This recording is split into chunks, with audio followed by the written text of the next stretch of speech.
रात गहरी होने के बाद ससुर जी ने मेरा दरवाजा खटखटाया और मुझसे बोले कि बहू, मैं बाथरूम में गिर गया था और मेरी कमर में दर्द हो रहा है। अगर तुम थोड़ी मालिश कर देती तो शायद मुझे थोड़ा आराम मिल जाता। फिर मैंने अपने ससुर को अपने बिस्तर पर लिटा दिया। इसके बाद जो हुआ उसकी आप कल्पना भी नहीं कर सकते, क्योंकि इसके बाद मेरी जिंदगी पूरी तरह से बिखर गई थी। हेलो दोस्तों, आज की इस अनोखी कहानी में आप सभी का स्वागत है। शादी के 5 महीने बाद ही मेरा पति अचानक एक दुर्घटना में गुजर गया।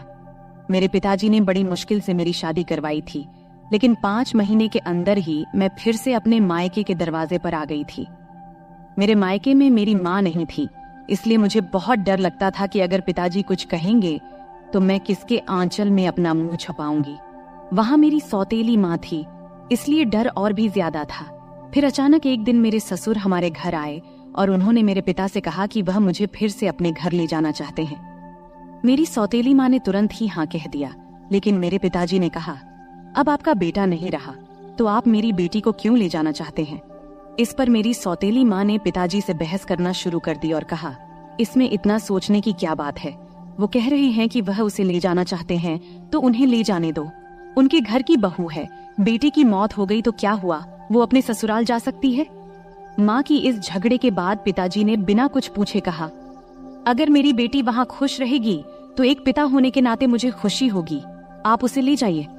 फिर मेरे ससुर ने मुझसे कहा, चलो कपड़े वगैरह लेकर आओ। मैंने अपनी सौतेली माँ के सभी अत्याचार सहते हुए अपने ससुर के घर जाने का फैसला किया।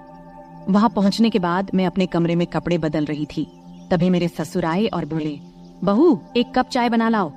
मैंने जल्दी से रसोई में जाकर चाय बना ली। चाय पीते हुए उन्होंने कहा, तुम्हें पता है इस घर में मैं बिल्कुल अकेला हूँ। मेरा बेटा इकलौता संतान था और तुम्हारी सास भी गुजर गई है, इसलिए मैं तुम्हें यहाँ लेकर आया हूँ ताकि मुझे लगे कि मैं यहाँ अकेला नहीं हूँ। मैंने कहा, पिताजी आप बिल्कुल चिंता मत करें, मैं तो आपकी बेटी की तरह हूँ, हमेशा आपके साथ रहूंगी। फिर मेरे ससुर बोले, मुझे पता है कि तुम मेरे साथ रहोगी, क्योंकि तुम्हारी सौतेली माँ तुम्हें मायके में कभी शांति से नहीं रहने देगी। इस तरह कुछ दिन बीत गए। 6 महीने बाद एक रात मैं अपने कमरे में सो रही थी, तभी देर रात दरवाजे पर दस्तक हुई। मुझे समझ में आ गया कि यह मेरे ससुर ही होंगे, क्योंकि इस घर में मेरे और पिताजी के अलावा कोई और नहीं था। और रात के आधे पहर कौन दरवाजा खटखटाएगा। मैंने सोचा कि शायद पिताजी को कुछ चाहिए होगा, इसलिए दरवाजा खोली। दरवाजा खोलते ही मेरे ससुर ने मुझे पकड़ लिया और बोले, बहू, मैं बाथरूम में गिर गया था, मुझे बहुत दर्द हो रहा है, अगर तुम थोड़ी मालिश कर दो तो मुझे थोड़ा आराम मिल सकता है। फिर मैंने अपने पिता को अपने बिस्तर पर लिटा दिया, लेकिन मैं उनके कमरे से तेल लाना भूल गई। अब मुझे लगता है कि मेरा पति कम उम्र में ही मुझसे शादी कर बैठा और फिर इसी कम उम्र में इस दुनिया से चला गया। यह सब सोचते हुए मैं अपने ससुर की मालिश कर रही थी और देख रही थी कि वह मुझे अजीब तरीके से घूर रहे थे, जिससे मुझे और डर लग रहा था। तभी मैं बोली, ससुर जी क्या हुआ, आपको किस जगह पर ज्यादा चोट लगी है, क्या डॉक्टर को बुलाऊं। इस पर ससुर जी ने कहा, नहीं बहू, तुम बस मालिश कर दो, मुझे इससे ही आराम मिल रहा है। उनकी अजीब बातें सुनकर मुझे और असहज महसूस होने लगा। फिर मैं बोली, ससुर जी आप यहीं लेट जाएं, कमर में दर्द लेकर आप अपने कमरे तक कैसे जाएंगे, मैं आपके कमरे में जाकर सो जाती हूँ। मेरी बात सुनकर मेरे ससुर बोले, बहू, इस हालत में तुम मुझे अकेला छोड़कर चली जाओगी, अगर रात में मुझे बाथरूम जाना पड़े तो मैं अकेले कैसे जाऊंगा, इससे बेहतर है कि तुम यहीं सो जाओ। कुछ समय बाद मेरे ससुर उठकर मेरे पास आए और बोले, बहू, मैं तुमसे कुछ कहना चाहता हूँ, अगर तुम मेरी बात मान जाओ तो ही मैं कहूँगा। उनकी इस बात से मेरा दिल बेचैन हो गया। मैं चिंतित होकर बोली, ससुर जी आप कहें, क्या बात है। मेरे ससुर थोड़ा हंसकर बोले, आज की रात मैं तुम्हारे साथ बिताना चाहता हूँ, क्योंकि अकेले अकेले अब अच्छा नहीं लगता। मेरे बेटे के मरने के बाद मैंने सोचा कि फिर से शादी करूंगा, लेकिन फिर सोचा कि तुम्हारी सौतेली माँ तुम्हें उस घर में कभी भी शांति से नहीं रहने देगी, इसलिए मैंने तुम्हें इस घर में लाया। उनकी इस बात से मुझे बहुत असहज महसूस हुआ, लेकिन उनकी बात का विरोध करने की हिम्मत नहीं हुई। मैं अपने कमरे के सोफे पर लेट गई। मुझे नींद नहीं आ रही थी, बहुत डर लग रहा था। ससुर जी ने कहा, बहू, लगता है मैंने तुमसे कुछ गलत नहीं कहा, मैं चाहता हूं कि तुम मुझसे शादी कर लो ताकि कोई कुछ न कह सके।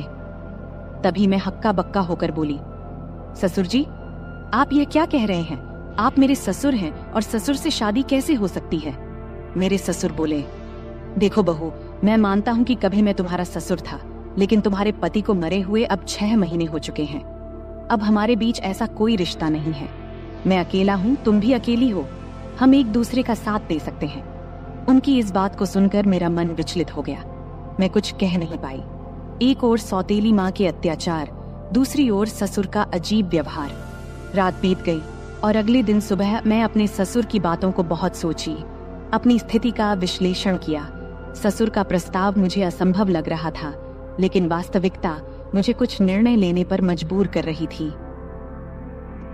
फिर मुझे ख्याल आया कि मैं अपने पिताजी से जाकर बात करती हूँ, लेकिन ये सब बातें अपने खुद के पापा से करने की मुझे हिम्मत नहीं हुई, क्योंकि मुझे पता था कि पिताजी से बात करने के बाद मेरी जिंदगी में नई समस्याएं आ सकती हैं। इसलिए मैं उनके पास नहीं गई। ऐसे ही एक दिन शाम को मेरे ससुर को फिर से बात करने का मौका मिला। उन्होंने कहा, बहू, मैंने तुमसे कुछ गलत नहीं चाहा, बस चाहता हूँ कि तुम मेरे जीवन में खुशी लाओ। मैं अकेला नहीं रह सकता, तुम्हारे साथ ही मेरी जिंदगी पूरी होती है। दोबारा ससुर जी से ये सभी बातें सुन मैं अंदर से कांपने लगी और कुछ बोल न पाई। थोड़ी देर बाद ससुर जी खुद ही बाहर चले गए। ऐसे ही मुझे ससुराल में और कुछ महीने बिताने के बाद मेरे ससुर और मेरे बीच एक अजीब सा संबंध बनता चला गया। पति की मौत के बाद मैंने सोचा था कि मैं अब इस दुनिया में बिल्कुल अकेली हो गई हूँ, लेकिन मेरे ससुर ने मेरे प्रति जो भावनाएं जाहिर की थी, उन्होंने मेरे जीवन को एक नई दिशा में मोड़ दिया। उनके शब्दों ने मुझे भीतर तक झकझोर कर रख दिया था। जब भी मैं सोने को जाती, उनके बातें मुझे परेशान करने लगती। वह कहते थे कि मेरे साथ रहने से उन्हें अपने अकेलेपन का एहसास नहीं होता और वह चाहते थे कि हम दोनों एक नई जिंदगी की शुरुआत करें। उस रात की बातचीत के बाद मैंने खुद को बहुत असमंजस में पाया। मन में कई सवाल उठ रहे थे। क्या यह सही है? क्या यह समाज के नियमों के खिलाफ नहीं जाएगा? लेकिन कहीं न कहीं मेरे दिल में यह बात भी थी कि शायद मेरे ससुर सच में अकेलेपन से जूझ रहे हैं। मैंने बहुत सोच विचार करने के बाद उनसे बात करने का फैसला किया। एक रात जब घर अड़ोस पड़ोस के सभी लोग सो चुके थे, तब मैं ससुर के कमरे का दरवाजा खटखटाई। उन्होंने दरवाजा खोला और मुझे देखकर थोड़ा हैरान हुए। मैं अंदर गई और बोली, ससुर जी, मैं आपसे कुछ महत्वपूर्ण बात करना चाहती हूँ। उन्होंने मुझे बैठने का इशारा किया और गंभीरता से बोले, क्या हुआ बहू, तुम इतनी रात गए क्यों आई हो? मैंने थोड़ी हिम्मत जुटाते हुए बोली, ससुर जी, मैंने आपके प्रस्ताव के बारे में बहुत सोचा है। मैं समझती हूँ कि आप अकेलेपन से जूझ रहे हैं और एक साथी की जरूरत महसूस कर रहे हैं, लेकिन इस रिश्ते के लिए एक शर्त है। हमारे बीच हमेशा सम्मान और प्यार का रिश्ता रहेगा। आप मुझे बेटी की तरह सम्मान देंगे और मैं आपको पिता की तरह आदर दूंगी। उन्होंने मेरी बात को ध्यान से सुना और थोड़ी देर बाद कहा, मैं तुम्हारी शर्त मानता हूँ, तुम्हारे सम्मान को हमेशा बनाए रखूंगा। उनकी यह बात सुनकर मेरे दिल का बोझ थोड़ा हल्का हो गया। मैंने उन्हें अपनी सहमति दे दी। फिर कुछ दिनों बाद हमने एक छोटे से समारोह में शादी कर ली।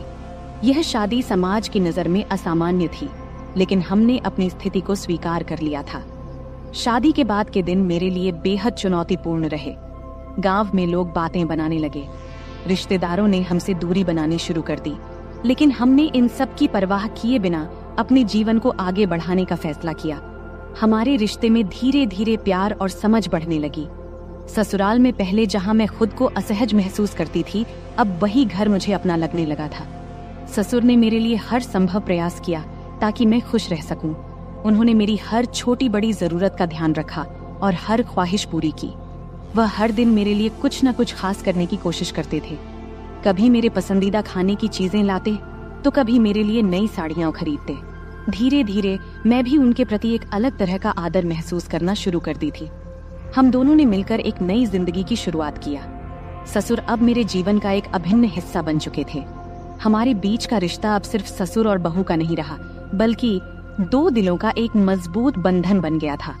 वह मुझे हर उस समय सहारा देते थे जब मुझे उनकी जरूरत होती थी। उन्होंने मुझे फिर से हंसना सिखाया, जीवन को नए नजरिए से देखना सिखाया। शादी के कुछ महीने बाद मैंने महसूस किया कि हमारे बीच का यह नया रिश्ता मुझे एक नई दिशा दे रहा है। हमने मिलकर कई मुश्किलों का सामना किया और हर बार एक दूसरे का साथ दिया। ससुर के साथ मेरे इस नए रिश्ते ने मुझे जीवन के कई नए पहलू दिखाए। उन्होंने मुझे यह एहसास दिलाया कि जीवन में अगर साथी सही हो तो कोई भी मुश्किल इतनी बड़ी नहीं होती कि उसे पार न किया जा सके। समाज की नजर में हमने बहुत कुछ सहा, लेकिन हमने अपने फैसले पर कभी पछतावा नहीं किया। हमारे रिश्ते में धीरे धीरे एक नए तरह का प्यार और सम्मान उभरने लगा। उनके साथ बिताए हर पल ने मुझे कुछ नया सिखाया और मुझे एहसास हुआ कि कभी कभी जीवन हमें ऐसे मोड़ पर ले आता है जहां हमें अपने फैसलों पर पुनर्विचार करना पड़ता है। आज मैं अपने ससुर के साथ एक नई जिंदगी जी रही हूँ। हमारे बीच का प्यार और सम्मान पहले से भी अधिक मजबूत हो गया है। वह मेरे जीवन के सबसे महत्वपूर्ण व्यक्ति बन चुके हैं। उनके साथ बिताए हर पल ने मुझे यह सिखाया है कि जीवन में चाहे कितनी भी मुश्किलें क्यों ना आए, अगर हमारे पास सही साथी हो तो हम हर मुश्किल का सामना कर सकते हैं। इस तरह हमारे बीच का रिश्ता धीरे धीरे और गहरा होता गया। उनके साथ बिताए हर पल ने मुझे यह सिखाया कि जीवन को कैसे नए सिरे से जिया जाए। हमने मिलकर अपने जीवन की हर चुनौती का सामना किया और हर बार जीत हासिल की। अब हमारे बीच का यह नया रिश्ता मुझे एक नई जिंदगी के सपने दिखाने लगा है। तो दोस्तों, ये थी हमारी आज की छोटी सी कहानी। आपको ये कहानी कैसी लगी? कमेंट करके जरूर बताएं। अगर आपको ये कहानी पसंद आई हो तो इसे लाइक करें और अपने दोस्तों के साथ शेयर करें। आगे भी ऐसी ही रोमांचक कहानियों के लिए हमारे चैनल को सब्सक्राइब करें और बेल आइकन दबाना न भूलें ताकि आप हमारी कोई भी कहानी मिस न करें। धन्यवाद। नमस्ते दोस्तों, आज की इस कहानी में आपका स्वागत है।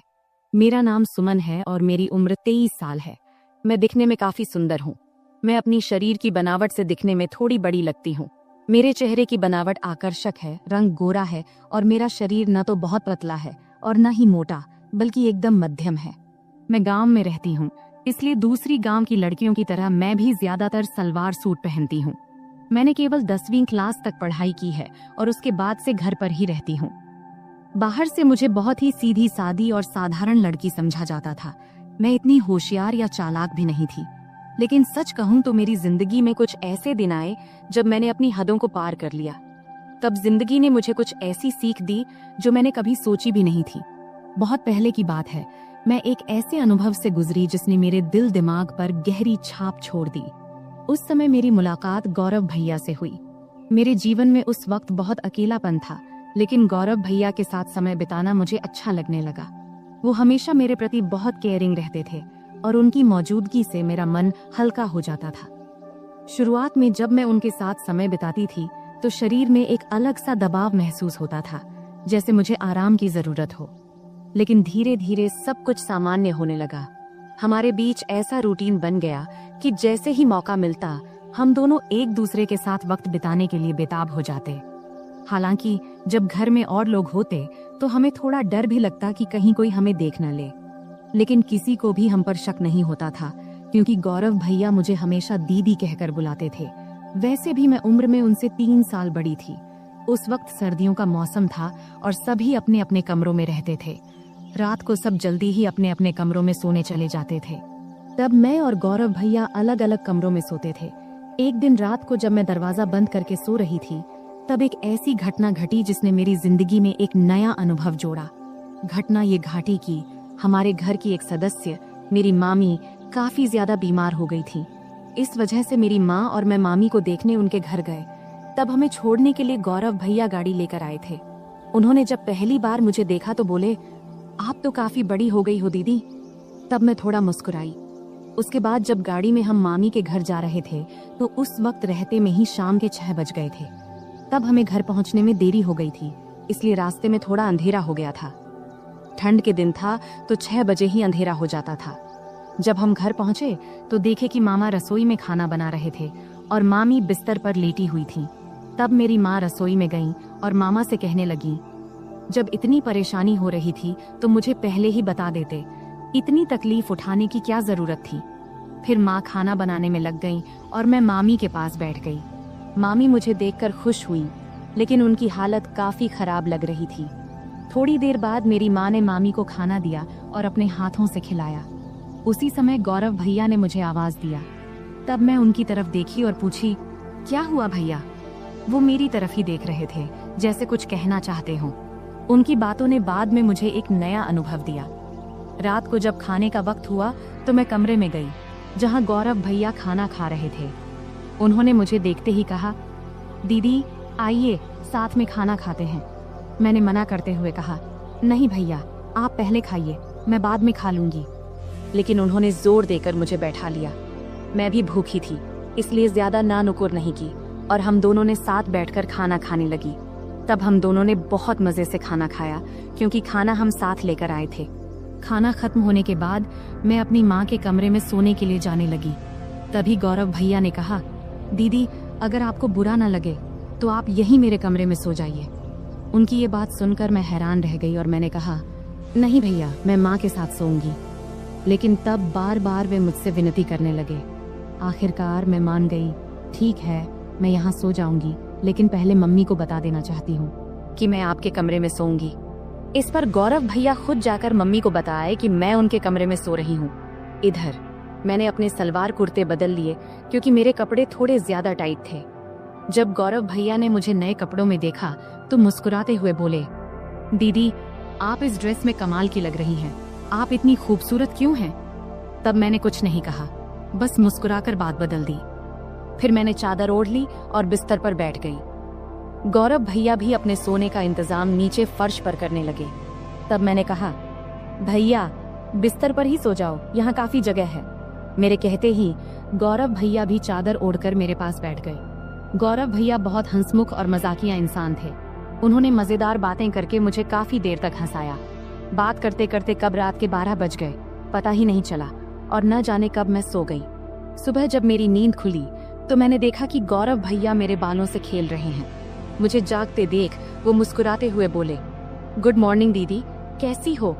मैं भी मुस्कुराते हुए बोली, बहुत बढ़िया भैया। फिर हम दोनों चादर के अंदर बैठकर बातें करने लगे। तभी उसी वक्त मम्मी हमारे लिए गर्मा गर्म चाय लेकर आईं।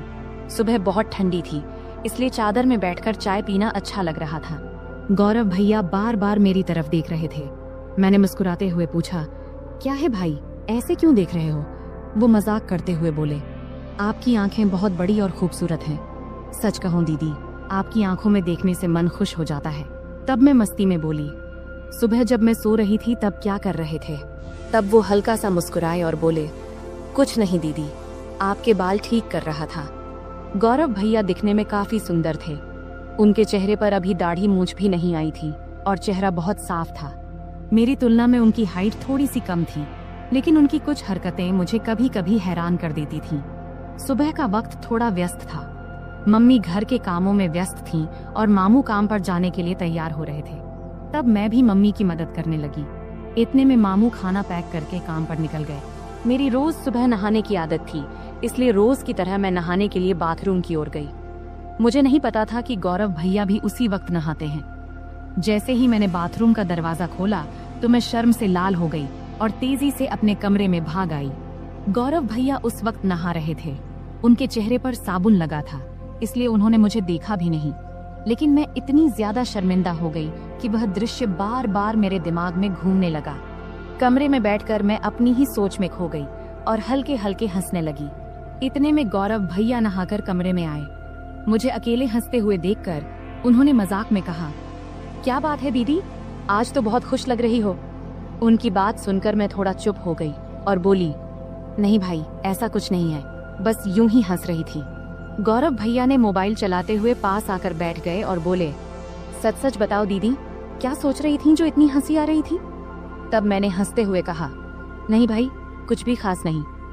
लेकिन गौरव भैया जिद करने लगे, नहीं दीदी बताओ ना, नहीं बताओगी तो मैं गलत ही समझ लूंगा।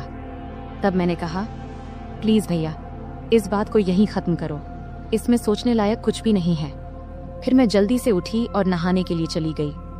नहाने के बाद मैं कमरे में वापस आई और मजाक में मैंने जानबूझकर थोड़ा सा पानी गौरव भैया की तरफ उछाल दी। ये देखकर गौरव भैया अचानक उठ खड़े हुए और मेरे बाल पकड़कर मुझे बिस्तर पर बैठा दिया। उनका ये रवैया देखकर मुझे गुस्सा आ गया। मैंने गुस्से में कहा, ये क्या कर रहे हो भैया? और गुस्से में उनका हाथ झटक दिया। इसके बाद गौरव भैया बिना कुछ कहे चुपचाप कमरे से बाहर चले गए। उनका ये व्यवहार देखकर मैं भी हैरान रह गई थी। मुझे खुद पर पछतावा होने लगा कि शायद मुझे ऐसा नहीं करना चाहिए था। फिर जल्दी से मैं अपनी बाल ठीक की और मम्मी के पास चली गई। मामी का ध्यान रख रही थीं उन्हें दवा दे रही थीं और खाना तैयार कर रही थीं। तभी मामी ने मुझसे कहा, जाकर गौरव को बुला ला, उसे गरम गरम खाना खा लेने को बोल दे, वरना ठंडा हो जाएगा। मुझे पता था कि गौरव भैया मुझसे नाराज है। जब मैं उन्हें बुलाने गई तो देखा कि वो छत पर बैठे फोन देख रहे हैं। मैंने आवाज लगाई, भैया नीचे आओ, मम्मी बुला रही हैं, खाना खा लो। लेकिन उन्होंने कोई जवाब नहीं दिया। तब मैं और पास गई और कहा, प्लीज भैया मुझसे नाराज मत हो, मुझसे गलती हो गई, मैं माफी मांगती हूँ। तब भी वो मेरी तरफ देखा भी नहीं और फोन देखते रहे। तब मैंने उनके हाथ को पकड़कर कहा, भैया गलती सिर्फ मेरी नहीं थी, तुमने भी तो मेरे बाल खींचे थे, इसलिए मुझे गुस्सा आ गया था, अब इतना नाराज मत हो। तब मेरी आंखों में आंसू आ गए और मैंने रोते हुए कहा, भैया प्लीज इतना गुस्सा मत करो, अगर मेरी गलती है तो मुझे एक नहीं 2 चांटे मार दो, लेकिन ऐसे चुप मत रहो। मुझे रोता देख गौरव भाई का गुस्सा थोड़ा ठंडा हो गया। उन्होंने धीरे से कहा, ठीक है, रो मत, लेकिन तुम्हें मुझ पर हाथ नहीं उठाना चाहिए था। खैर छोड़ो, चलो खाना खा लेते हैं। तब मैंने कहा, पहले ये तो कहो कि तुमने मुझे माफ कर दिया है। तब वो हंसकर बोले, अरे बहुत हो गया, अब चुप हो जाओ, वरना मुझे और ज्यादा माफिया मांगनी पड़ेंगी। फिर हम दोनों नीचे गए और खाना खाने बैठे। मम्मी और मामी पहले ही खा चुकी थी। मम्मी रसोई का काम खत्म कर रही थी।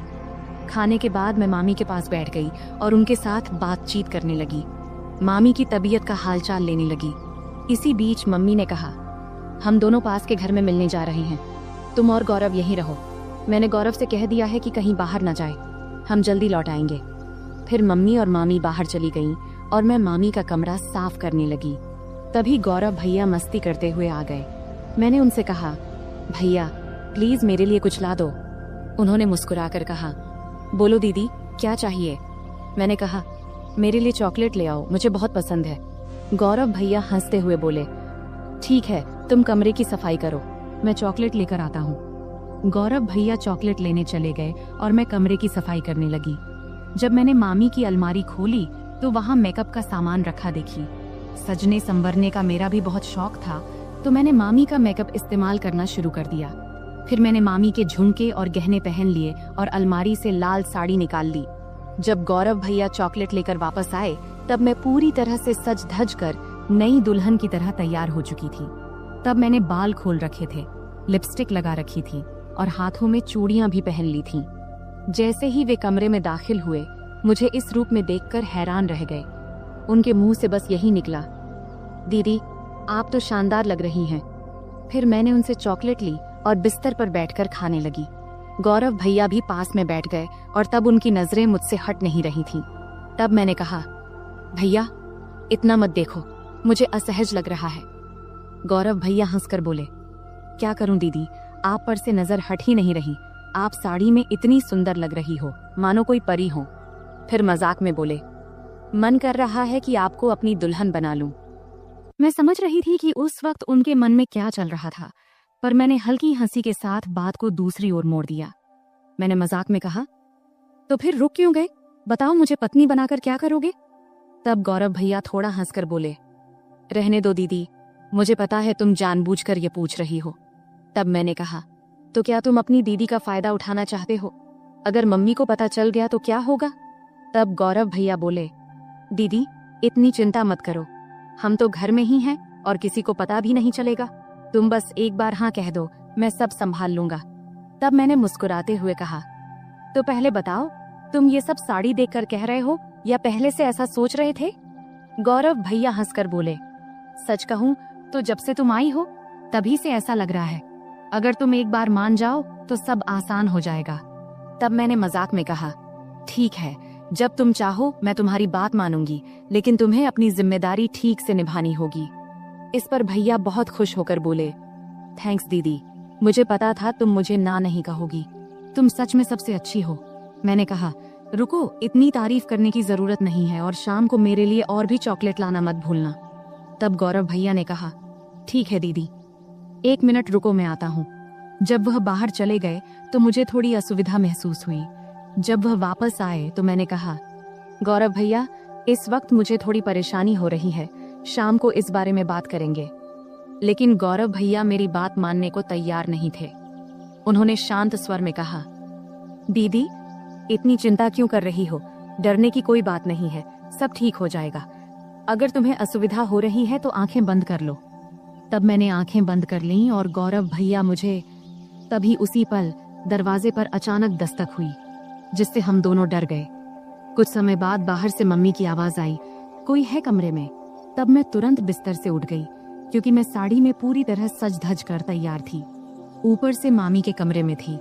गौरव भैया का मूड भी खराब हो गया था, लेकिन उनके चेहरे को देखकर मुझे अंदर से हंसी आ रही थी।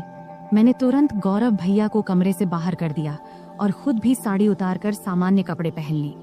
फिर कमरे की सफाई करने लगी। इस बीच मम्मी ने मामी को बरामदे में बिठाया और सीधे रसोई में जाकर चाय बनाने लगी। तब मैं जल्दी जल्दी कमरे की सफाई करने लगी। बाद में हम सबने मिलकर चाय पी। चाय पीने के बाद मम्मी काम में लग गईं और मैं बरामदे में लेट गई। समय बिताने के लिए मैंने मम्मी की मदद करनी शुरू कर दी। कुछ समय बाद मैंने देखा कि गौरव भैया कहीं नहीं दिख रहे हैं। जब मैं उन्हें ढूंढने गई तो देखी कि वह बाथरूम से बाहर निकलकर हाथ धो रहे थे, लेकिन उनके चेहरे से लग रहा था कि उनका मूड अभी भी ठीक नहीं है। तब उन्हें देखकर मैं हंसी नहीं रोक पाई और हंसते हुए बोली, क्या हुआ, इतना उदास क्यों हो? मजाक में मैंने कहा, भैया तुम ऐसे क्यों हो? गौरव भैया हंसते हुए बोले, अगर तुम मेरी जगह होती तो तुम भी ऐसे ही करती। तुम लड़की हो, इसलिए इतनी बातें कर पा रही हो। मैं हंसकर बोली, ठीक है भैया, बस थोड़ा इंतजार करो, रात होने पर तो कोई डिस्टर्ब नहीं करेगा। तब गौरव भैया बोले, दीदी समस्या तो इसी रात के इंतजार में है, हर मिनट घंटों जैसा लग रहा है। तभी मम्मी ने आवाज दी, तुम्हारे भाई बहन की बातें खत्म हो गई हो तो थोड़ा काम में हाथ बंटाओगे? मम्मी की आवाज सुनते ही मैं उठकर जाने लगी और जाते जाते मजाक में बोली, गौरव भैया याद रखना, अगर चॉकलेट नहीं मिला तो मैं भी कुछ नहीं दूंगी। फिर मैं रसोई में चली गई। इस बीच मामा भी घर लौट आए थे। तब मैंने उन्हें खाना परोस दिया। मामा जी बहुत थके हुए थे, वे हमारे साथ थोड़ा बैठकर बात किए, फिर जल्दी सो गए। मम्मी मामी को खाना खिला रही थी और उन्हें दवाई दे रही थी। मैंने भी अपना खाना खा लिया और समय बिताने के लिए टीवी देखने लगी। सर्दी का मौसम होने के कारण हम जल्दी बिस्तर में चले गए, लेकिन मम्मी अभी भी अपने काम में लगी हुई थी। तब मैं मामी के कमरे में चली गई और बैठकर फोन में व्यस्त हो गई। इतना डूबी थी कि मुझे पता ही नहीं चला कि कब गौरव भैया खाना खाकर अपने कमरे में चले गए और मेरा इंतजार कर रहे थे। मैं अपनी रोज की सीरियल देखने में व्यस्त थी।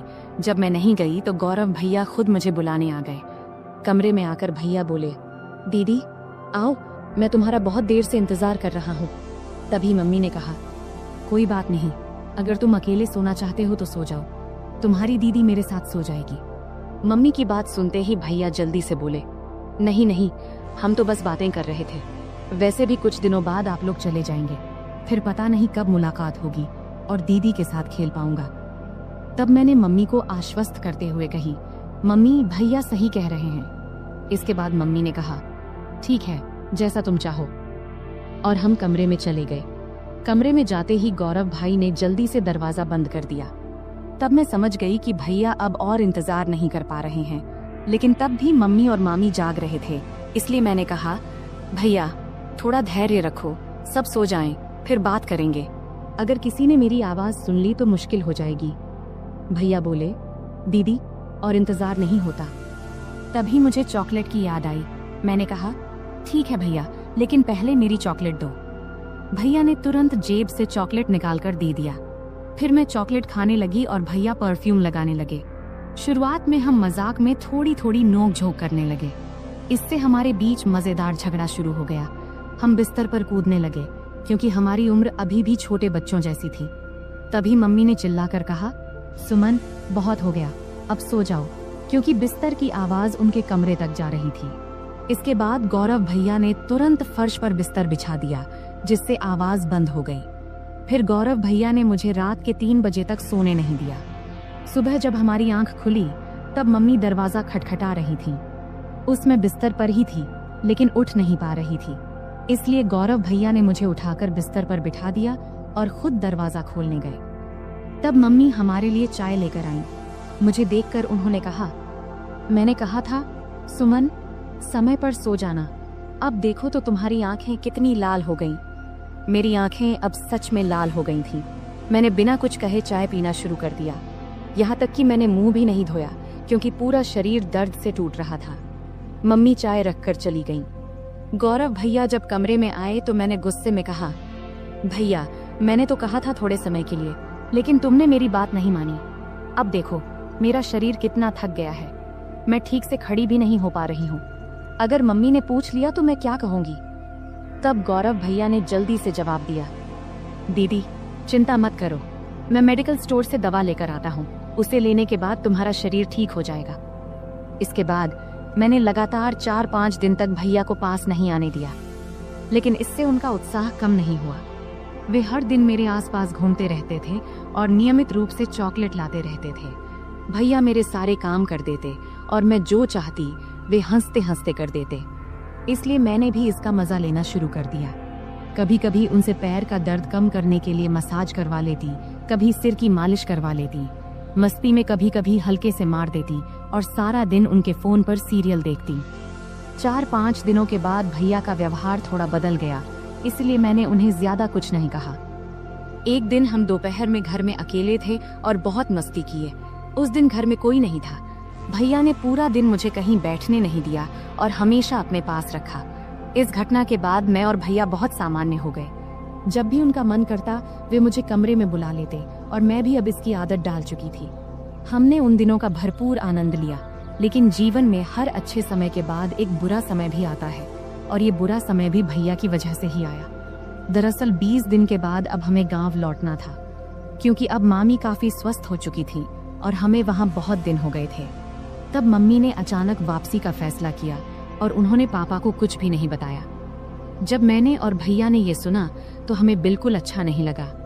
तब भैया बोले, दीदी जाने से पहले आखिरी बार थोड़ा समय दे दो, कौन जाने फिर कब मिलेंगे। तब अंदर से मैं भी तैयार थी, लेकिन उस दिन घर में सभी लोग थे, यहाँ तक कि मामा भी आज घर पर ही थे। तब मामा मम्मी से बोले, दीदी आज रुक जाओ, मैं कल तुझे बस स्टैंड तक छोड़ दूंगा। ये सुनते ही मुझे थोड़ी खुशी हुई, क्योंकि एक रात हमारे पास थी। तब आखिरकार मम्मी भी मान गई। फिर हम बहुत ही बेसब्री से रात का इंतजार करने लगे। जब रात हुई तो जल्दी से खाना खा के हम अपने कमरे में चले गए। तब हम इतने असावधान हो गए थे कि दरवाजा भी ठीक से बंद नहीं किया था। तब थोड़ी ही देर में अचानक मामा ने आकर हमें उस स्थिति में देख लिया। मैं तो डर से कांपने लगी और तुरंत वहां से हट गई। मामा तब बहुत गुस्से में थे, लेकिन उन्होंने धैर्य रखा और पूरी स्थिति को संभाला। उन्होंने हम पर गुस्सा ना करके हमारी गलतियां हमें समझाईं और उस दिन ने मुझे एक बड़ा सबक सिखाया। तब मामा के प्यार और सहयोग से हमने स्थिति को संभाल लिया। उसके बाद से मैंने अपनी गलतियों से बहुत कुछ सीखा। उस घटना के बाद मैंने कभी ऐसा कुछ नहीं किया जिससे मेरे परिवार को शर्मिंदा होना पड़े। तो दोस्तों, हमारी जिंदगी में गलतियां हो सकती हैं, लेकिन उनसे सीखना सबसे महत्वपूर्ण है। अगर आपके जीवन में कभी ऐसी स्थिति आए तो उसे संभालने की कोशिश करें और परिवार के साथ हमेशा खुलकर बात करें। यह कहानी हमें सिखाती है कि किसी भी रिश्ते में सीमा रेखा होना महत्वपूर्ण है। अत्यधिक निकटता कभी कभी गलत फहमियों का कारण बन सकती है, इसलिए हमें हमेशा अपने और दूसरों के सुविधा को प्राथमिकता देनी चाहिए। परिवार के माहौल और रिश्तों का सम्मान करना बहुत महत्वपूर्ण है। हमें यह सुनिश्चित करना चाहिए कि हमारे कार्यों से परिवार के किसी भी सदस्य को शर्मिंदा न होना पड़े। इंसान से गलतियां हो सकती हैं, लेकिन उन गलतियों से सीखना और भविष्य में सही निर्णय लेना एक परिपक्व मानसिकता का परिचय है। किसी भी स्थिति में सचेत रहना आवश्यक है। दरवाजा बंद न करने की घटना एक छोटी गलती थी, लेकिन इसने बड़ी समस्या खड़ी कर दी।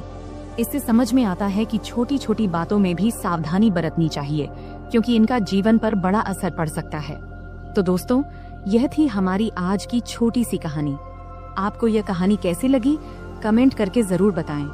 अगर आपको यह कहानी पसंद आई हो तो इसे लाइक करें और अपने दोस्तों के साथ शेयर करें।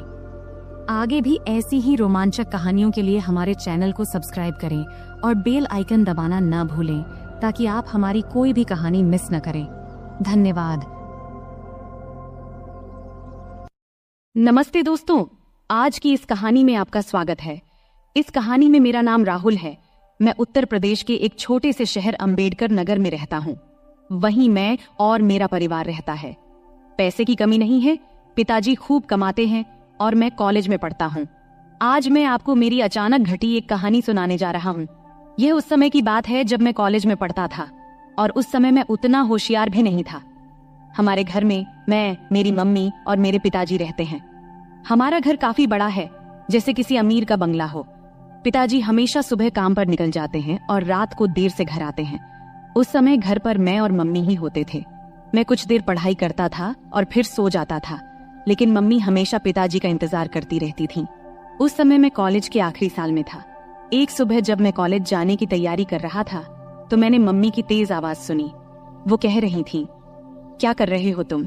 रात के 2-2:30 बजे घर आते हो और कहते हो ऑफिस में काम था। रात के 2 बजे कौन से ऑफिस का काम चलता है? सीधे सीधे क्यों नहीं कहते कि उस सुमन के साथ थे? मम्मी काफी गुस्से में थी। मेरी मम्मी आमतौर पर किसी पर गुस्सा नहीं होती थी। उनका स्वभाव बहुत शांत था, लेकिन आज पता नहीं क्या हो गया, मम्मी बहुत गुस्से में थी। मैं 2 बजे आऊं या 3 बजे, तुम्हें जो चाहिए वो मिल तो रहा है ना, फिर चुप रहो। पिताजी ने तेज आवाज में मम्मी से कहा। क्या जो चाहिए वो मिल रहा है? पैसा, गहने, इन सब के अलावा भी कोई सुख होता है। अब और कुछ मत बोलो, लेकिन अब बर्दाश्त नहीं होता। 3-4 महीने हो गए हैं तुमने मुझे छुआ तक नहीं है। आखिर उस सुमन में ऐसा क्या है जो मुझ में नहीं है? मम्मी की आवाज और तेज हो गई थी। तभी पिताजी गुस्से में बोले, बार बार सुमन मत कहो, नहीं तो क्या करोगे? मम्मी ने उल्टा जवाब दिया। उस समय पिताजी का गुस्सा बहुत बढ़ गया था। तभी अचानक धमाक की आवाज आई और उसके साथ ही मम्मी की चीख से पूरा घर गूंज उठा। मैं तुरंत अपने कमरे से भागकर उनके बेडरूम की ओर गया। जो दृश्य मैंने देखा उसे देखकर मैं सन्न रह गया। पिताजी मम्मी को बेल्ट से मार रहे थे। मम्मी दर्द से चीख रही थी, लेकिन पिताजी रुकने का नाम नहीं ले रहे थे। मैंने बिना कुछ सोचे समझे मम्मी के ऊपर छलांग लगा दिया ताकि उन्हें बचा सकूं, लेकिन पिताजी अभी भी नहीं रुके। जैसे ही मुझे भी 2-4 फटकारें लगी, पापा रुक गए और तिलमिलाते हुए मेरी ओर गुस्से में देखने लगे और फिर घर से बाहर चले गए। फिर मैंने मम्मी की ओर देखा। मम्मी की आंखों से आंसुओं की धारा बह रही थी। मैंने मम्मी को सहारा देकर उठाया। उठते समय मम्मी कराह उठी। मैंने उन्हें बेड पर बैठाया। तब तक उनके हाथ और पीठ पर लाल निशान पड़ गए थे। ये देखकर मुझे पापा पर बहुत गुस्सा आया। कोई इंसान इतना निर्दयी कैसे हो सकता है? कोई अपनी ही पत्नी को ऐसे मारता है भला? फिर मैं जल्दी से किचन में गया, एक कटोरी में तेल और हल्दी मिलाई और मम्मी के पास ले आया। मुझे भी अपनी पीठ पर लगे 2-4 फटकारों की चोट महसूस हो रही थी। मम्मी सुशक सुशक कर रो रही थी। फिर मैंने मम्मी के हाथ और पीठ पर तेल हल्दी का मिश्रण लगाना शुरू किया, जहां उन्हें मार पड़ी थी। कुछ जगहों पर हल्का खून भी आ गया था। मिश्रण लगाने के बाद मैंने कटोरी को एक ओर रख दिया और मम्मी के पास बैठ गया। मम्मी ने मुझे देखा और तुरंत मुझे गले से लगा लिया। फिर वह मेरी गर्दन में सिर छिपाकर जोर जोर से रोने लगी। मम्मी के आंसुओं से मेरा कंधा भीग गया। मैं उनकी पीठ थपथपाकर उन्हें शांत करने की कोशिश कर रहा था। हम दोनों काफी देर तक यूं ही एक दूसरे की बाहों में रहे। तभी मम्मी के हाथ जब मेरी पीठ के निशानों को छूने लगे तो दर्द की तेज लहर उठी और मैं कराह उठा। मम्मी को जैसे ही इसका एहसास हुआ वो तुरंत मुझसे दूर हट गई।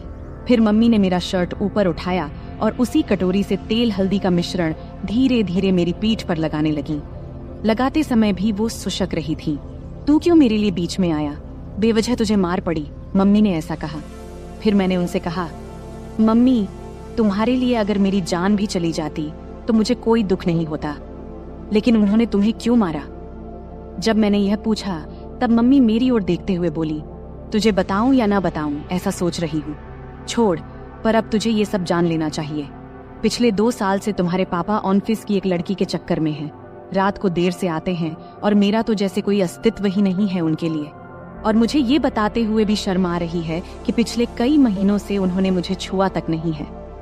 कई बार तो मन करता है कि अपनी जान दे दूं, पर मेरे बाद तेरा क्या होगा, ये सोचकर मैंने ऐसा कदम नहीं उठाया। पर सच में अब इस जिंदगी से थक चुकी हूँ।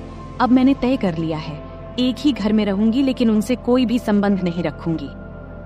मम्मी की ये बातें सुनकर मैं सोच में पड़ गया। इतनी खूबसूरत, सुशिक्षित और समझदार मम्मी होने के बावजूद पापा किसी दूसरी औरत के चक्कर में कैसे पड़ गए? मन ही मन मैंने पापा के इस कर्म को दोषी ठहराया। मम्मी वाकई बहुत सुंदर थी। सुंदर चेहरा, नाजुक नाक, गुलाबी होंठ, 5.5 फुट की ऊंचाई, गोरा रंग। वो एकदम किसी चित्र में बनाई गई देवी की तरह दिखती थी। फिर भी पिताजी को उनकी सुंदरता क्यों नहीं दिखती देती थी। उस दिन के बाद से मम्मी ने पापा से बात करना बंद कर दिया। वो मेरे कमरे में मेरे पास ही सोने लगी। पापा महीने में घर का सारा सामान भरवा देते थे और टीवी के पास वाली दराज में 5 से 7 हजार रुपये रख जाते थे। अब तो पापा घर पर खाना भी नहीं खाते थे, वो उस औरत के घर से ही खाकर आते थे और कभी कभी घर आते भी नहीं थे। धीरे धीरे ऐसे ही और 3 साल बीत गए। तब मैं कॉलेज की पढ़ाई पूरी कर चुका था और एक IT कंपनी में काम करने लगा था और अब मैं 24 साल का हो गया था। रोज का व्यायाम और अच्छा खान पान करने की वजह से मेरी सेहत भी अच्छी हो गई थी। अब तो पापा महीने में 2-3 बार ही घर आते थे, मुझसे भी कम ही बात करते थे। हालांकि मम्मी अब उस सदमे से उबर चुकी थी, लेकिन उनके चेहरे पर हमेशा उदासी छाई रहती थी। मैंने उन्हें कभी हंसते हुए नहीं देखा था। यह देखकर मुझे बहुत बुरा लगता था। जब मैं नौकरी पर गया तो कंपनी ने मुझे लैपटॉप दिया, इसलिए मैंने घर पर इंटरनेट कनेक्शन भी लगवा लिया। बचपन से मम्मी के साथ रहने के कारण मेरे पास ज्यादा दोस्त नहीं थे। मम्मी ही मेरी सबसे करीबी दोस्त थी। संध्या के समय जब मैं काम से घर लौटता तो फ्रेश होकर चाय पीता और फिर बेडरूम में जाकर लैपटॉप पर इंटरनेट चलाता।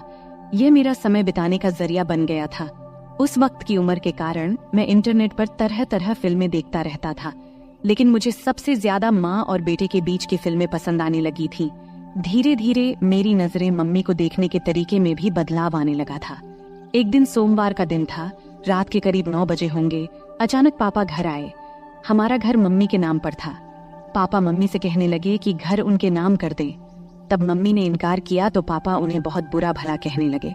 मम्मी चुपचाप सुनती रहीं। तभी पापा ने मम्मी के गाल पर थप्पड़ मार दिया। ये देख अब मेरा खून खौल उठा। पापा दूसरा थप्पड़ मारने ही वाले थे, तभी मैंने उनका हाथ पकड़ लिया और कहा, पापा अब बहुत हो गया, ये तमाशा बहुत हो चुका है, अब और नहीं सहन कर सकता। आज से इस घर में कदम रखा तो इसका अंजाम अच्छा नहीं होगा। फिर मम्मी ने भी गुस्से में पापा को खूब डांटा। पापा मम्मी की जोर से डांटने पर अचानक रुक गए और मेरे ताकतवर शरीर को देखकर वहां से चले गए। फिर मैंने दरवाजा बंद कर दिया और मम्मी के पास चला गया। मम्मी ने मुझे आंसुओं से भरी आंखों से देखा और दौड़ते हुए आईं। फिर मुझे गले से लगा लिया और फूट फूट कर रोने लगी। मैंने भी मम्मी की कमर को कसकर पकड़ा और उन्हें अपनी बाहों में भर लिया। मम्मी हिचकियां ले रही थीं और बोल रही थी, ठीक किया बेटे, इस आदमी की यही औकात है।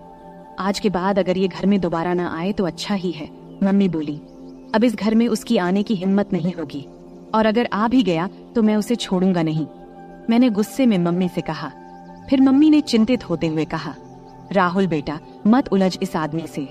अगर तुझे कुछ हो गया तो मैं किसके सहारा रहूंगी।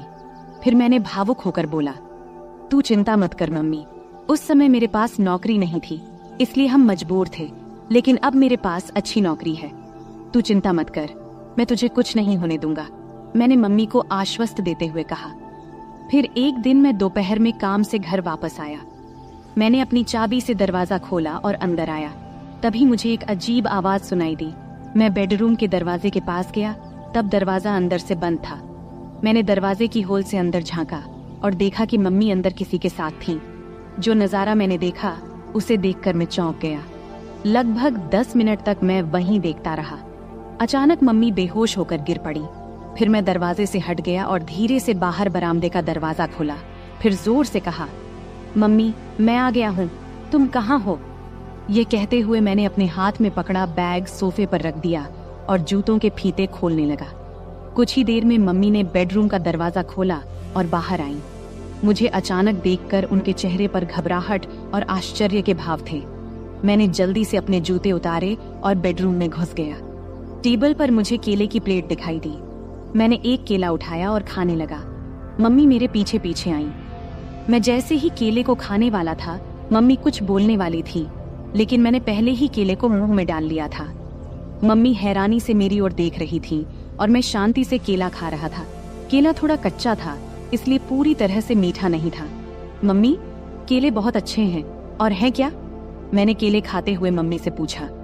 मम्मी ने कुछ जवाब दिया, लेकिन अपने मुंह में ही। लेकिन दोस्तों, मैं आपको बताता चलूं, उन केलों का स्वाद इतना अच्छा था कि कुछ मत पूछो। केले खाने के बाद मैं बाथरूम में जाकर फ्रेश हो गया और फिर कमरे में जाकर लैपटॉप खोल लिया। फिर मैं एक रोमांटिक मूवी देखने लगा। फिर रात के खाने के बाद मैं बेडरूम में सोने चला गया। थोड़ी देर में मम्मी भी सब काम निपटाकर सोने आईं। मम्मी ने हल्के गुलाबी रंग का नाइट गाउन पहना हुआ था। तब मैंने लैपटॉप से नजरें हटाकर मम्मी की ओर देखा। मम्मी नीचे झुककर तकिया ठीक कर रही थी। तकिया सही करने के बाद मम्मी बिस्तर पर लेट गईं। तब मैंने भी अपना लैपटॉप बंद कर दिया, फिर लाइट बंद किया और सोने की कोशिश करने लगा। लेकिन मुझे नींद नहीं आ रही थी। मेरे दिमाग में दिन की वो घटना बार बार घूम रही थी। बहुत देर तक मैं जागा रहा, जबकि मम्मी शांति से सो रही थी। कुछ समय बाद मम्मी ने करवट ली और मेरी तरफ पीठ करके सो गईं। फिर उन्होंने छत की ओर मुंह करके लेटना शुरू किया। मैं थोड़ी देर के लिए डर गया, लेकिन जब मम्मी जागी नहीं तो मुझे थोड़ी राहत मिली। मेरी हिम्मत बढ़ी और मैं धीरे धीरे मम्मी की ओर देखने लगा। मम्मी ने कुछ ही पल के लिए मेरी ओर देखा और फिर अपनी आंखें बंद कर लीं। मैंने समझ लिया कि वो अभी भी जाग रही हैं। मैं थोड़ा और आगे बढ़ा और खुद को संतुष्ट महसूस किया। मम्मी भी खुश थीं, उन्होंने कुछ नहीं कहा, लेकिन मुझे एहसास हो रहा था कि उन्हें भी संतोष मिला है। मम्मी, क्या हुआ? तुम चुप क्यों हो? क्या तुम्हें अच्छा नहीं लगा? मैंने जब ऐसा पूछा तब उन्होंने बोला, नहीं रे बेटा, मुझे तो बहुत अच्छा लगा। तूने मम्मी को बहुत खुश किया। फिर मैंने मम्मी के पीठ पर प्यार से हाथ फेरते हुए कहा, मम्मी, अब से तुम्हें केले खाने की जरूरत नहीं पड़ेगी। मैंने मम्मी के कान में धीरे से ऐसा कहा। तब मम्मी बोल उठी, बेटा, तुझे ये कैसे पता चला? मम्मी ने आश्चर्य से मेरी ओर देखते हुए पूछा। तब मैंने उन्हें बताया कि आज दोपहर जब मैं घर आया तो कमरे से तुम्हारी आवाज सुनाई दी। जब मैंने दरवाजे की होल से देखा तो मुझे सब समझ में आ गया। तभी मैंने ठान लिया था कि अब से मम्मी को किसी भी चीज की कमी नहीं होने दूंगा। राहुल, मेरे राजा, तू कितना प्यार करता है अपनी मम्मी से। मम्मी भावुक होकर बोली, हाँ मम्मी, अब से तुम्हें मैं किसी भी चीज की कमी नहीं होने दूंगा। मैंने कहा, अब पापा भी हमें सताने नहीं आएंगे और अब वो दोबारा इस घर में कदम नहीं रखेंगे, इसलिए तुम अब चिंता मत करना, हम अब सुख से रहेंगे। मैंने मम्मी को आश्वस्त किया। उस दिन हम दोनों ने सुख और शांति का आनंद लिया और फिर आराम से सो गए। अगली सुबह मम्मी ने सारे काम निपटाए और मुझे उठाने आईं। मैंने जल्दी से तैयार होकर चाय पिया और हम दोनों गपशप करने लगे। तभी हमने देखा कि पापा अचानक से आकर हमारे सामने खड़े हो गए। तब मम्मी ने पापा से पूछा, अब क्या चाहिए तुम्हें? एक बार कह दिया कि हम ये घर नहीं देंगे तो फिर क्यों आए हो? पापा ने जवाब दिया, मुझे अब घर नहीं चाहिए, मैं बस ये बताने आया हूँ कि मैं अब दूसरी शादी करने जा रहा हूँ, तो मुझे तुमसे तलाक चाहिए। फिर मम्मी ने मेरी ओर देखा और पूछा, तुम्हारा क्या कहना है? मैंने कहा, मम्मी, जो तुम्हें सही लगे वो करो, मैं तुम्हें किसी भी चीज की कमी नहीं होने दूंगा, मेरा भरोसा करो। मम्मी ने फिर पापा को तलाक के लिए हाँ कह दिया। दोपहर को मम्मी और पापा दोनों ऑफिस गए और अपने बाकी कानूनी काम निपटा कर लौटे। उसके बाद से पापा कभी हमें दिखाई नहीं दिए और हमने भी उन्हें कभी ढूंढने की कोशिश नहीं की। हम दोनों अब अपने घर में खुश थे और पापा भी अपनी सेक्रेटरी के साथ खुश थे। अब हम दोनों अकेले रहते हैं और अपने सुख दुख का ख्याल रखते हैं। ऐसे ही चलते चलते अब कई साल बीत चुके हैं।